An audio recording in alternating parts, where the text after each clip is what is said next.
สวัสดีครับพวกช่องเออีกแล้วนะครับนะวันนี้มีปัญหาเรื่องแอร์นะครับแอร์ไม่เย็นนะครับนะทำยังไงรู้ได้ยังไงล่ะครับว่าน้ำยาแอร์มันหมดจริงหรือไม่จริง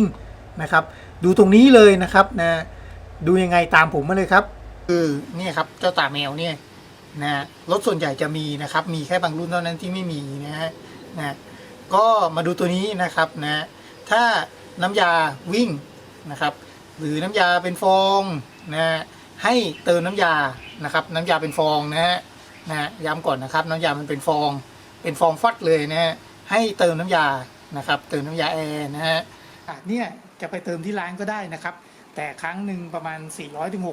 600นะฮะนั่นก็ค่าใช้จ่ายที่สูงนะครับนะปกติแล้วนะครับต้องบอกงี้ก่อนเลยนะครับถ้ามันไม่รั่วนะครับนะมันจะไม่ค่อยขาดนะถ้าขาดบ่อยๆหมายความว่ามันรั่วนะครับนะถ้าใช้ฉุกเฉินเนี่ยนะครับเราสามารถเติมเองได้นะฮะเติมฉุกเฉินไปก่อนนะครับถ้าจำเป็นแบบพรุ่งนี้จะต้องออกธุระแล้วอะไรเงี้ยแล้วเติมไว้ปกติแล้วสักอาทิตย์หนึ่งถึงจะหมดอะไรเงี้ยเราก็มาเติมเองได้นะครับนะแต่ว่าถ้าเติมบ่อยๆนะครับนะแนะนำให้ใส่น้ำมันคอมด้วยนะครับเดี๋ยวทำยังไงบ้างเดี๋ยวผมมาชี้แจงรายละเอียดให้ฟังนะครับนะอันดับแรกมาดูอุปกรณ์ก่อนนะครับที่ต้องมี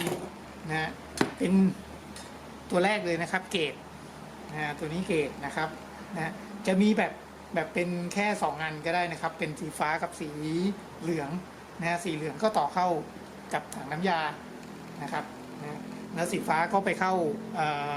ฝั่งโลนะครับไม่จำเป็นต้องมีฝั่งไฮก็ได้นะครับนะถ้าไม่ดูแรงดันอัดของตัวคอมนะครับนะเราก็มีแค่2อันก็ได้นะหัวนะครับหัวปกติบางทีซื้อเนี่ยมันจะมีแค่เป็นแบบนี้นะเป็นแบบนี้จะเป็นของน้ำยาอีกชุดหนึ่งนะครับถ้าเป็นของ134เนี่ยจะเป็นหัวแบบสลักแบบนี้นะก็ซื้อหัวสลักแบบนี้นะครับนะมาต่อเพิ่มนะหรือว่าเลือกที่เขามีสำเร็จแล้วก็ได้นะครับทั้งชุดปกติมันจะมีขายสำเร็จนะครับนะอีกตัวหนึ่งก็คือน้ำยานะครับน้ำยาแบบพกพานะฮะน้ำยาฉุกเฉินนะครับเขาเรียกน้ำยาเติมน้ำยาแอร์ฉุกเฉินนะฮะในรถยนต์นะครับเราต้องดูก่อนเลยนะครับเปิดรถปั๊บดูเลยนะครับมันจะเขียนว่า 134A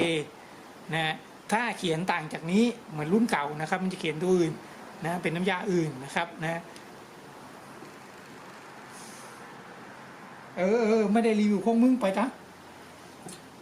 ถ้ารถรุ่นเก่านะครับนะอาจจะใช้น้ำยาตัวอื่นนะครับแต่ส่วนใหญ่จะเป็น 134A หมดแล้วนะฮะก็ใช้ตัวนี้นะครับนะตัวนี้นี่มีขายนะครับตามลิงก์ด้านล่างนี้เลยนะครับนะคันนี้ขนาด1 ลิตรนะ1 กิโลกรัมนะครับนะ1 กิโลกรัมนะ1 กิโลกรัมเนี่ยถามว่าเติมใช้ได้นานไหมนะครับเติมได้ค่อนข้างนานเลยละครับนะเพราะครั้งหนึ่งเติมประมาณแค่นิดเดียวที่ขีดเดียวนะครับนะขีดหนึ่งมันขาดอย่างดีไม่เกินนี้ครับขีด2 ขีดนะขาดไม่เกินนี้นะครับถ้าขาดเกินนี้นี่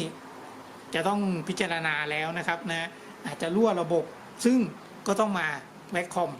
นะมาเรื่องคอมอีกตัวนี้เป็นตัวแว็กคอมนะตัวเดียวกับแอร์บ้านนะครับนะใช้กันได้นะครับนะตัวเดียวแอร์บ้านแอร์รถยนต์ใช้กันได้นะครับตัวแว็กคอมนะก็ใช้ตัวนี้แว็กคอมก่อนนะครับพอแว็กคอมเสร็จก็เติมน้ำมันนะครับตัวนี้เป็นน้ำมันนะครับ 134A นะฮะน้ำมันไขน้ำมันนะครับนะฮะใช้สลับกันไม่ได้นะครับความหนืดความข้นมันไม่เหมือนกันนะฮะพอถ้าใช้น้ำมันคนละน้ำมันนะครับใส่เข้าไปอาจจะทำให้มันพังได้นะครับเพราะว่าไอ้น้ำมันเนี่ยเป็นทำหน้าที่หล่อเลี้ยงลูกสูบของตัวคอมเพรสเซอร์นะถ้ามันผิดเบอร์เนี่ยมันจะเลี้ยงลูกสูบได้ไม่สมบูรณ์นะครับอาจจะลื่นไปหรืออาจจะหนืดไปก็ได้นะซึ่งมันจะทำให้อายุการใช้งานของคอมเพรสเซอร์นะครับสั้นลงนะจากนั้นเดี๋ยวเรามาดูวิธีการเติมกันเลยนะครับน้ำยานะครับนะเข้ากับฝั่งโลสีฟ้าเข้าฝั่งโลนะครับนะและสีแดงเข้าฝั่งไฮนะครับนะเปิดเกจตัวนี้เลยครับ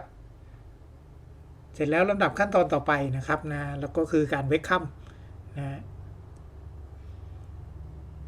หรือภาษาช่างเขาเรียกการแว็กคอมนะครับ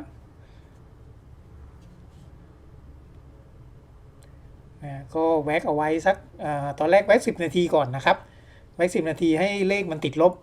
นะครับลงมาที่-30หรือลบต่ำสุดของเกเลยนะครับนะ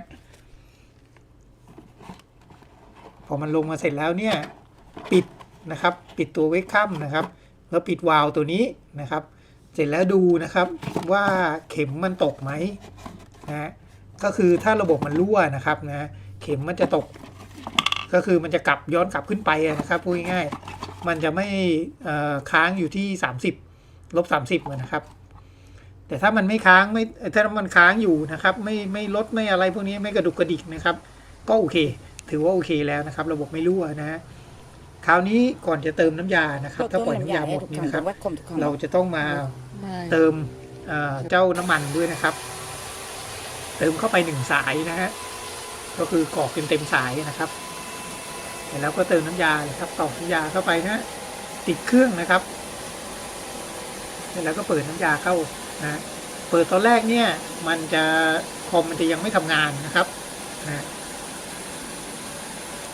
รอจนกว่าน้ำยาถึงระดับหนึ่งแล้วมันจะทำงานนะครับก็เป็นอันเสร็จพิธีเลยครับ